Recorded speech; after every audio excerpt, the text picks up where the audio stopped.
Hey, welcome back to the Motorcyclist podcast. This is where we talk about motorcycles and what makes them great. Topics on the show constantly change, but the one thing that always remains is two-wheel fun. Quick introductions. We've got a full house today. We have got editor Adam Wahid.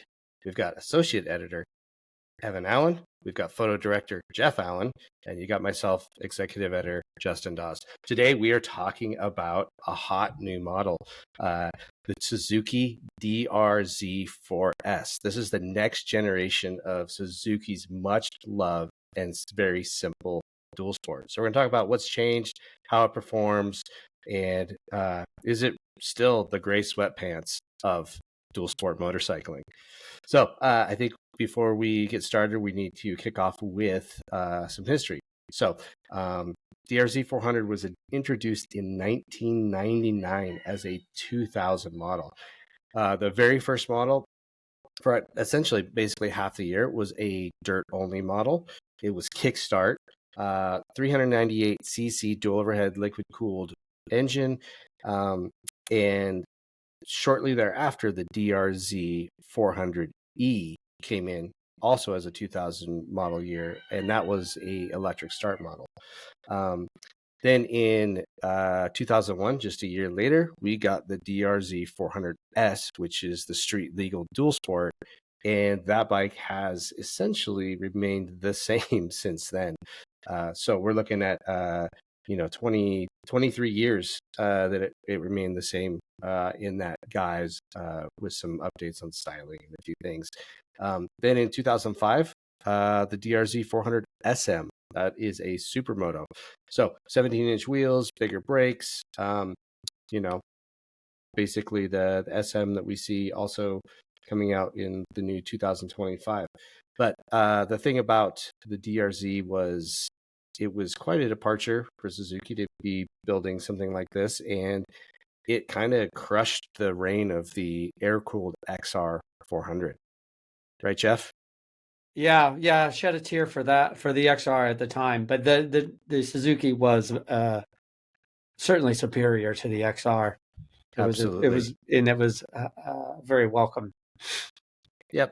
And since then, it's kind of stayed in its own kind of segment. Like, we're talking about there's smaller dual sports like CRF 300Ls, KLX 300s, that type of thing. And then it jumps up to either like kind of big bores like KLR 650s, XR 650s, or super high performance dirt bike based dual sports like KTMs and Husqvarnas, gases, betas, that sort of thing. So it sits in this space all on its own, and it's like no one has dared to kind of like contest that bike, and it's just remained popular.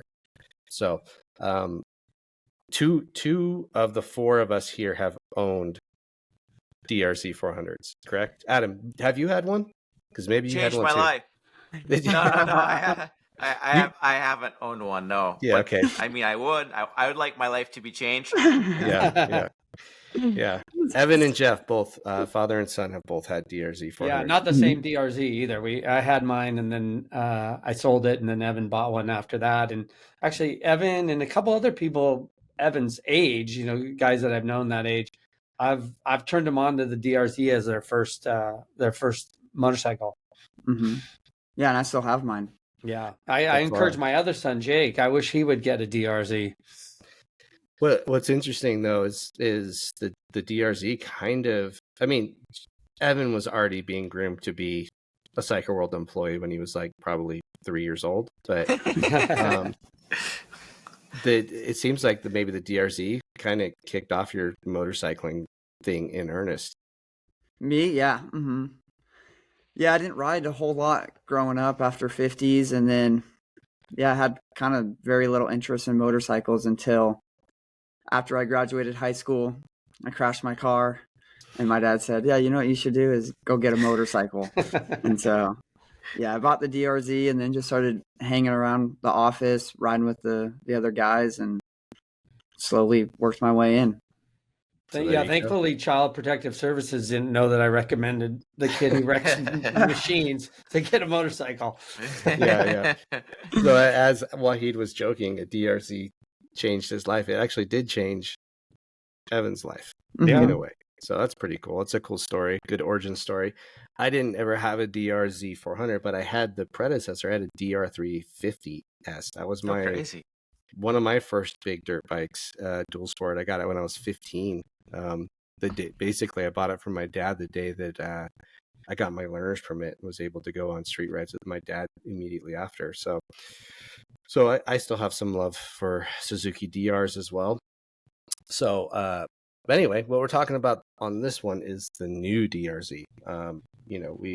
We definitely have love for the old DR-Z and its staying power and its way to carve a niche that no other bike dual sport has kind of done, in its ability to do all things well, but it's not too far on either end of the spectrum, hardcore dirt, hardcore street. It's very much right there in the 50-50. So Evan, why don't you tell us about the new bike?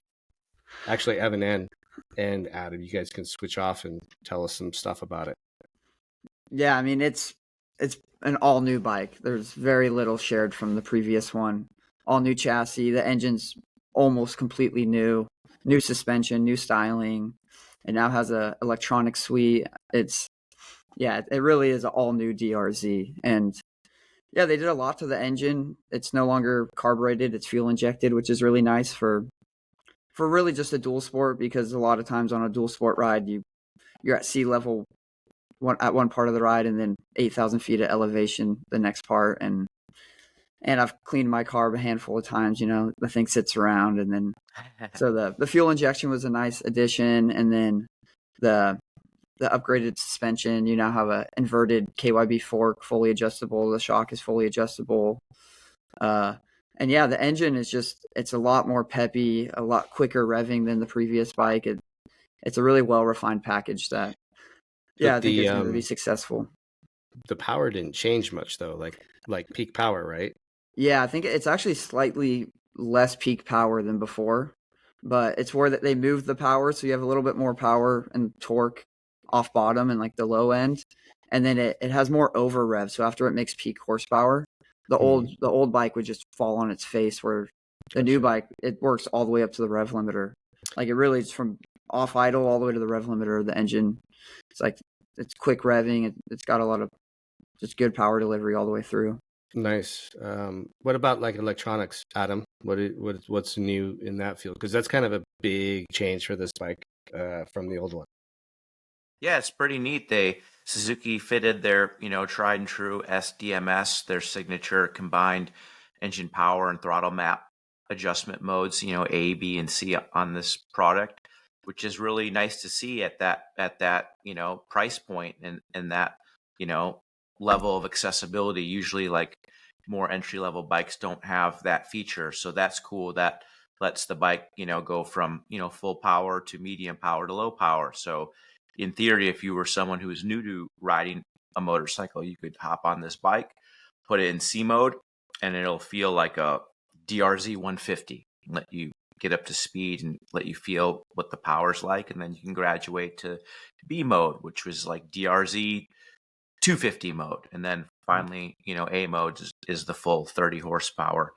And then they also fitted, traction control on this bike, which, may seem kind of silly, but they fitted this they call it gravel mode, but it's not. It's G mode, but it's not the same G mode as American Honda's DCT, where it increases the response of the dual clutch. This G mode, basically, it allows traction control to function, but it incorporates some kind of traction control programming that, when you're riding your motorcycle off road, and typically with traction control, you want some wheel spin, you want some power. And if the traction control bogs down the engine too much in the sand or whatever, you're going to stall out, not be able to get through the terrain. So their G mode traction control, it reduces the engine power, but still allows it to have some extra response to help you get through that precarious terrain. And go figure, it actually worked really good. Evan and I were talking, and Suzuki lags behind the other OEMs in traction control on all models, But this application of traction control is probably the most advantageous application of traction control for Suzuki on any of its models. So like that's really neat, I think, you know? Yeah, Yeah. that's really cool. Off road, like for traction control, ideally you would want the traction control to work, but also allow you to steer with the rear a little bit. Is that what you experienced? I wouldn't say it's quite as aggressive as like KTM's, oversteer traction control system they have. It's not that aggressive, but it's enough to like if you're going up a hill and it's kind of rocky and kind of schlaley and slippery, the wheel will still spin a little bit. Like you can just put the throttle wide open and the motorcycle will continue to lug up, but the wheel won't overspin. It'll just track nicely like a high torque single cylinder engine should. It actually works quite nice. I mean, I wouldn't say that the G mode would be perfect in all conditions, but for the majority of conditions that you would encounter on a DR-Z400, it'll be just fine. Yeah. And you can still like steer with the rear, like step it out, and you can pop wheelies off road in gravel mode. And that's cool. I didn't try that. That's good to know. I was surprised because I use it on the gravel roads, of course. And yeah, you can kind of like flat track a corner and get it to step out. I mean, at times you can feel if the wheel spins too quickly, it communicates. It's not like a 6-axis IMU. It uses the ECU, engine speed, throttle position, gear position, and it lets it spin up to a certain parameter, and then it'll reduce power to kind of help the wheel regain traction. But yeah, it works really well. I was surprised because I kind of was, as a DR-Z owner and like more of an off-road guy, I was like, traction control on a DR-Z, like who really needs that? But I was surprised how well it works, especially it comes with a pretty 50-50 bias tire, like a fairly street bias dual sport tire. And so on like the loose stuff, it helped just maintain traction and not get too squirrely. So I was like Wahid, I was really impressed with that system. Yeah, nice, because that's always like a worry, like when they take a very simple motorcycle that everyone loves for the simplicity and then they start adding these features, they got to get it right. You know what I mean? And recently, actually Friday, we were riding a different bike, a Tenere 700 that is also a very simple motorcycle, and they added a bunch of electronics, and none of the electronics that they added helped the bike be better in any single way. It's so when they do it and they do it right, it's worth the cost and it's worth the effort, but they don't always get it right. So that was one of the biggest worries that I had about such a legendary bike that people do love for the simplicity is going too far and kind of wrecking it. Yeah, I was trying to think of like the simplicity of dual sport is really the thing too. Like when they add traction control to a single cylinder dual sport, you do kind of wonder, because I was trying to think, is there any other single cylinders dual sports that have traction control? Not available. Think so. The KTM Enduro R, the new 390 Enduro R will. Exactly. We haven't received that yet, but the KTM Enduro 390 R will. In Europe, the KTM EXCFs or whatever they're called in Europe do have traction control. Historically, they haven't put the traction control on the EXCs here. I think one for cost, maybe two for some sort of emissions thing. They can't change the mapping because it's a street bike. But it's a very simple traction control. It's on or off. It's not, you don't have like a 4 modes like you do on the Suzuki. So it's very simple. So I think this is probably the most advanced traction control on a single cylinder dual sport at the moment. Yeah. And it's nice because you can turn everything off. Traction control, ABS front and rear. So that's nice when you really want to have that, no intervention, you can do that. Cool. So both of you guys rode it this week. We're speaking about this bike before we're allowed to speak about it online. So this is going to come out just as the info can come out today. But tell us about just the riding area to start with. Like, what did you guys ride on? How did you did street and dirt? Like, what was the dirt like? So people can get an idea of the conditions you rode it in, so that when we're talking about how it reacts, what they can associate that to. Yeah, Suzuki put on a nice event. It was up outside of Portland, Oregon, and the ride was, yeah, we did 2 days, about a day and a half of riding. The first day was a lot of gravel roads. We spent time on the pavement, but really spent most of our time off road riding gravel roads and some like bumpy 2-track and stuff. We had a little bit of single track. It's kind of like wide single track in OHV park. And then the second day was pretty much all that kind of wide single track stuff. So we spent a lot of time in, yeah, kind of 2-track, single track, and fire roads, and then a little bit of twisty pavement as well. Nice. What was the dirt like, Heat? Was it like tacky, or is it loose? Was it both? Like, Well, we were lucky enough to have some mild overnight showers and some overcast conditions, so our conditions couldn't have been any better. The dirt was nice and moist, but not wet. Nice and moist. There was no dust, and the traction was excellent. It was excellent traction.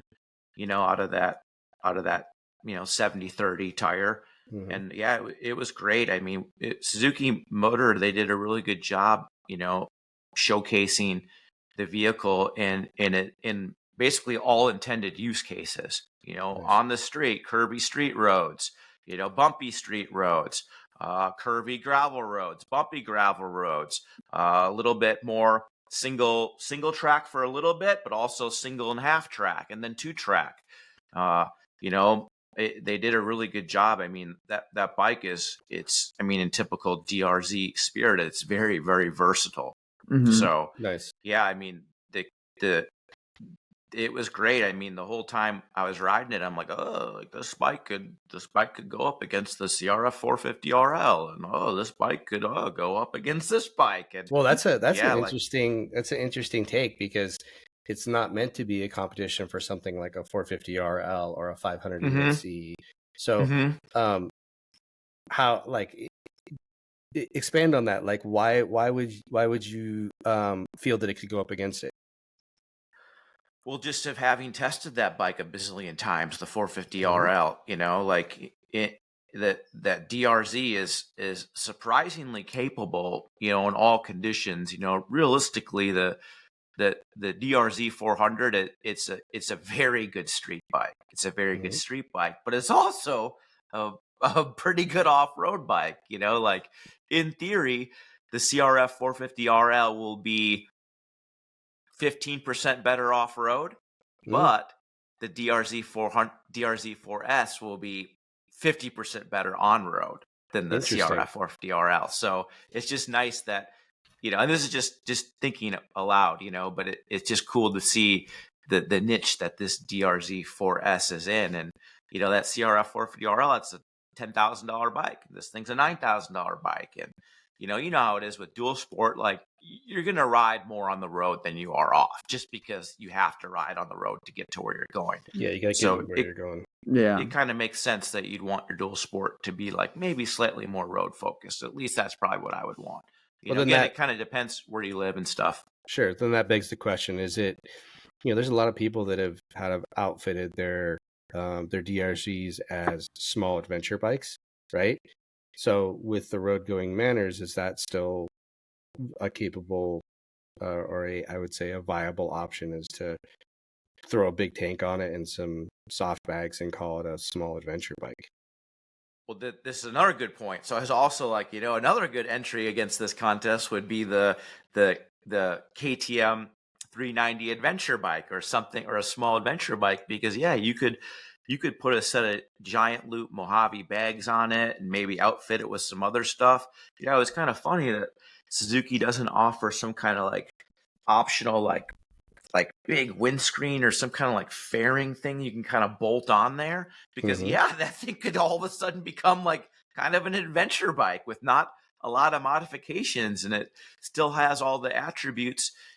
At the end of the day, the DR-Z4S, it's a dirt bike. It's slim, and like that would be a cool little thing.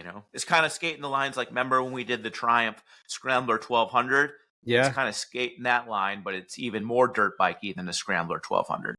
Nice. Did Suzuki have any like factory accessories or anything they showed you guys? Did they Like, do they have stuff available for it when it comes out?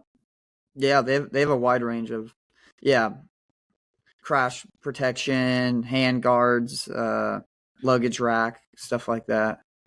So Nice. yeah. Nice. Handguards would be a nice accessory. Mhm. Yeah, no I'm sorry, handguards what was as that, Adam? standard. Oh, yeah, handguards would be a nice accessory. Honestly, they probably should just put that on standard.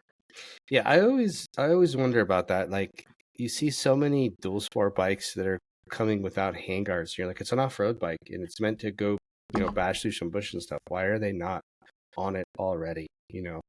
Just for road comfort too, to keep the wind off your mitts.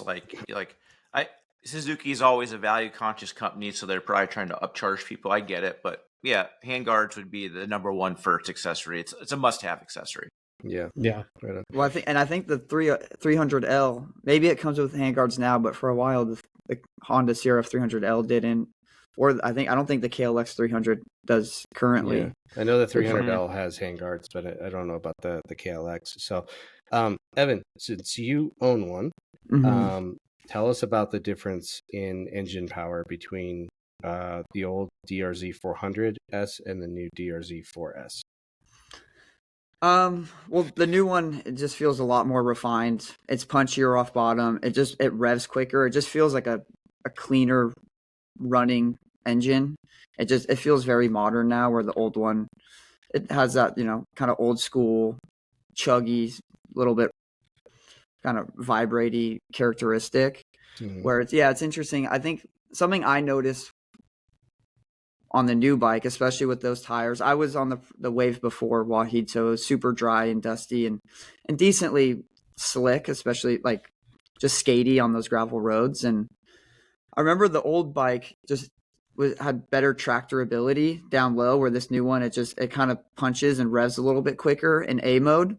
But then I noticed switching to B mode and adding the gravel traction control, it brought back some of that like tractorability.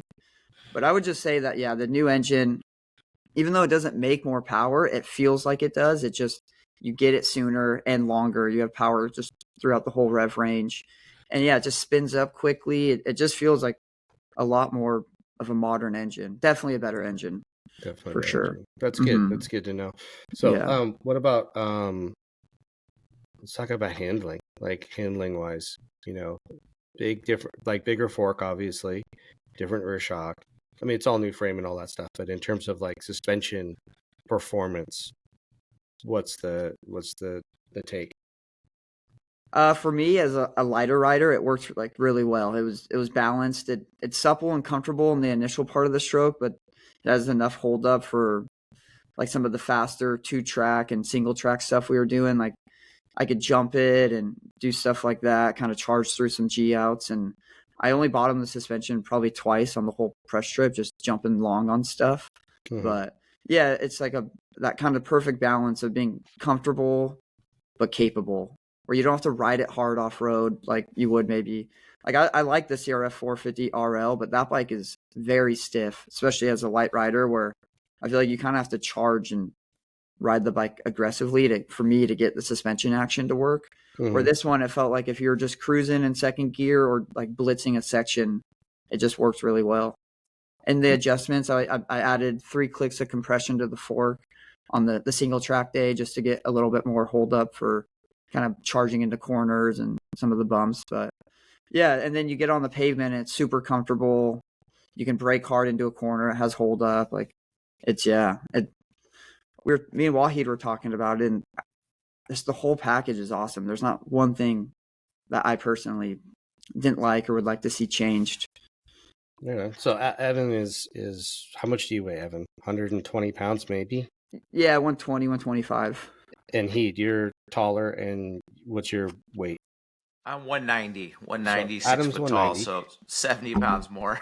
Yeah. And so how was the suspension for you? I mean, that's a big difference between 120 and shorter to taller, because not only is it the weight, but Adam's a bigger lever moving forward and back on the bike because his torso is longer. So there's extra force more than just weight. So let's hear your take on it, Ed.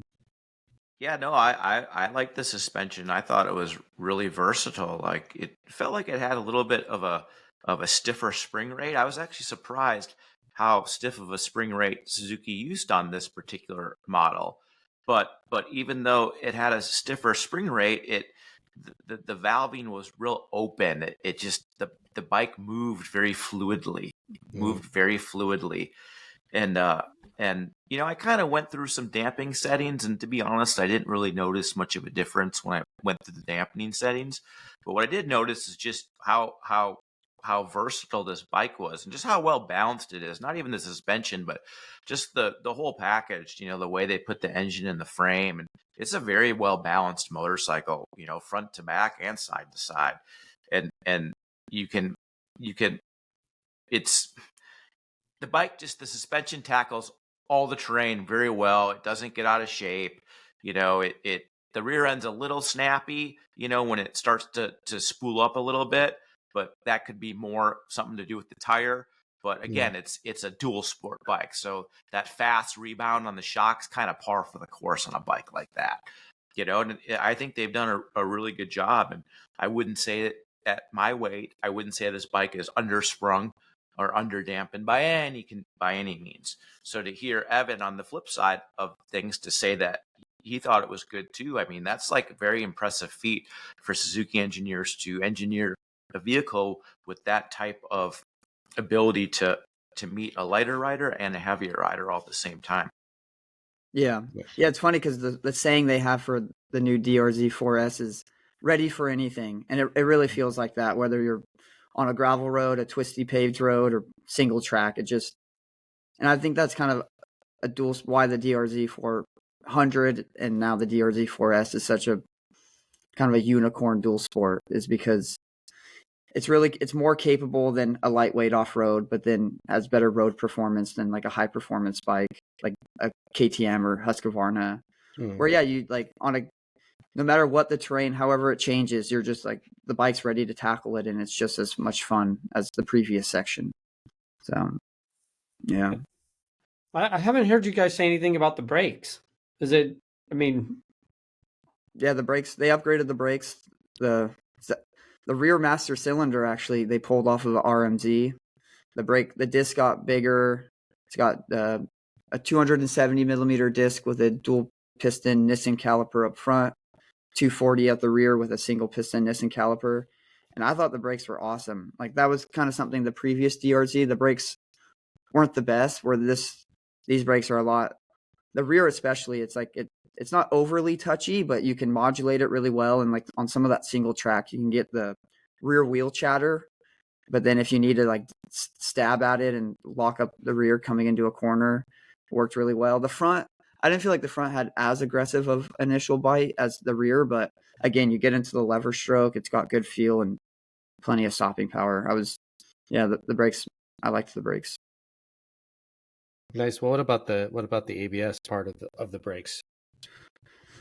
I played with the ABS, and for me, the ABS, especially the rear, is very intrusive off-road. I think just with like engine braking, and you kind of apply any pressure off-road, especially with that tire, and it triggers the system. The front was not as noticeable off-road. You definitely could brake, decently off-road, and those tires kind of limit probably the ABS system as well. The front kind of tended to wash, but the front for me was totally fine until you kind of pick up the pace and you really need to brake hard into a corner, or there was at times where you can maybe like we're using the front brake over an obstacle, or maybe you drag it or something like that. And I think when the front wheel, if it lifts off the ground a little bit, you could feel the system trigger. But you can turn off rear ABS. I think for most people, they'll enjoy turning off rear ABS and leaving front ABS on off-road. And then if you're an experienced rider, you can just turn all of it off. That's what I spent a lot of time, just ABS off, traction control off, A mode, off-road, and it worked well. You might have already said so, but when you turn off the rear ABS, is there levels of front ABS, or is it just on and off? Yeah, there's 2 levels, 3 if you include completely off. You have ABS active at both wheels, ABS active at the front wheel, and then ABS completely disabled. Okay. So there's not levels. It's just 1, 2, or none. Gotcha. And what does it save your selection, or every time you turn it off, you have to redo it? So that's one thing that's nice. I've noticed that on other Suzuki models with their drive mode selector, whether it's the V-Strum or the 8R, the GSX-8S. When you cycle the key, turn the bike off, your ride mode or your throttle map and your traction control setting will stay off even if you have traction control disabled. But if you cycle the key, ABS does flip back on. But it's super easy to turn off. You have like a button right up on the dash, like kind of a long touch, like maybe 3 seconds. Hit it, it'll turn off rear ABS. Hit it again, it turns off ABS completely. Okay. And so, And Nice. is the dash different than before? yeah, it's an updated LCD display. It now has a fuel gauge, which the previous DR-Z did not. It's got a gear position indicator and no tachometer, but yeah, it's a nice dash. It's not. Mhm. It fits a dual sport. You know, you get your information, but it's not this big, like, nice TFT display that would maybe seem out of Gotcha. place on a dual sport that you are going to be riding hard potentially and tipping over. So you said gear position indicator, and I already hear, as soon as you said gears, the DR-Z faithful are screaming, "What about fifth gear? Why only fifth gear?" So Adam, tell us about the lack of a sixth gear and how it performs with just 5 speeds. Yeah, honestly, like the 5-speed gearbox is in relation to a 6-speed, it was a non-issue. You know, the engine's versatile enough to carry. You know, first gear is not too low. You know, and fifth gear is not too low. And riding around at 65 miles per hour in top gear, the engine's not, it's not spinning at crazy high RPM. You know, there's still a good, 3,000 RPM left of revving at that speed. And it was just a non-issue. Like the gearing and the transmission ratios were totally fine. You know, that bike, we didn't really go that fast on the road. I think maybe 75, it's probably 80 miles per hour, maybe. And the engine was still not revving super high. So it's a non-factor, and that engine's really good. It's got good low end power. It's got good top end power. Like, it doesn't even matter. I asked the Suzuki engineers why 5-speed transmission. And of course they're like, oh, because it's lighter, but it was just probably a cheaper thing, honestly, than anything. Yeah. But whatever, Sorry, does What's the up? 5-speed carry over from any of it carry over from the previous model? Is that why it's cheaper? Some of the gears and shafts, they didn't say which ones have been updated or redesigned in some sense for durability and then oil windage or drag on the Oil bike. windage? But Yeah. yeah, Okay. But yeah, I agree with Wahid. I know whether it's anywhere you look at DR-Z stuff, whether it's on a forum or when we did the first look when the 4S came out at EICMA, yeah, everyone's always freaking out about the 5-speed and the previous bike. People always are in the forums talking about how to make the 5-speed better. But on my DR-Z, I've had since 2016, 2017, I've had stock gearing the whole time, and I never had an issue with the previous DR-Z at highway speeds. And yeah, the new one's the same. I think I got 70 plus at one point on the ride, and yeah, it's the new engine's smoother. Like, it doesn't vibrate as much, and it'll easily go over 80, I would say. And yeah, the vibrations will increase, but to me, it's comfortable. And yeah, I agree. I didn't have an issue with the 5-speed off road or on road. It seems well spaced, and yeah, the engine has good top end power. Like, you can just really use up all the gears. Like, run it up to the rev limiter, grab your shift. It shifts well. The clutch, it has a slipper assist clutch now, or I think in a sense they call it, Suzuki has a saying for their clutch assist system. But yeah, so it increases plate pressure when you're like pulling away, accelerating for easy stop and go, and then it allows a little bit of slip for deceleration. And yeah, I was able to like back it in a couple times, and yeah, it's just as fun. It's more fun, even more fun than the previous bike. Just more refined, better suspension, better engine characteristic, better brakes, better styling. But okay, so you both are like very much singing the praise of the bike, but give us one criticism each, or maybe you guys agree on a criticism. Like, what is the one thing that Because there's no bike is perfect. So let's hear the not perfect part of the DR-Z. I don't know. For me, there was really not a whole lot to point at. I mean, there's small preference stuff. I know the handlebar is mounted a little bit taller than the previous bike. I still felt that at times off road, I wouldn't mind it being a little bit higher, but that's like kind of nitpicking. I think if I bought the bike, I don't know if I probably wouldn't instantly do that. Maybe over the course of time, bend the handlebars and upgrade. But yeah, and the ergos were really nice. If there's one thing I don't love the headlight design, just the look of it, the aesthetics. But so I guess that would be my only thing. Yeah, and that's about it. The foot pegs are a little bit wider, which I like. They're still not, heavy duty off road foot pegs, but yeah. Pete, what about you? For me, like, there's really hard to really find any critique of this product, but if there was anything, I would just say it's a little bit long. Like, the wheelbase is a little long. The length of it from the tip of the front fender to the back of the rear fender, it's a kind of a long bike, which it handles surprisingly well, and it's very agile for its size, but it's just a little long. Like, not that other dual sports aren't long like that, but it feels a little stretched out, but again, that stretched out feel will give it crazy stability, even at 90 miles per hour in fifth gear.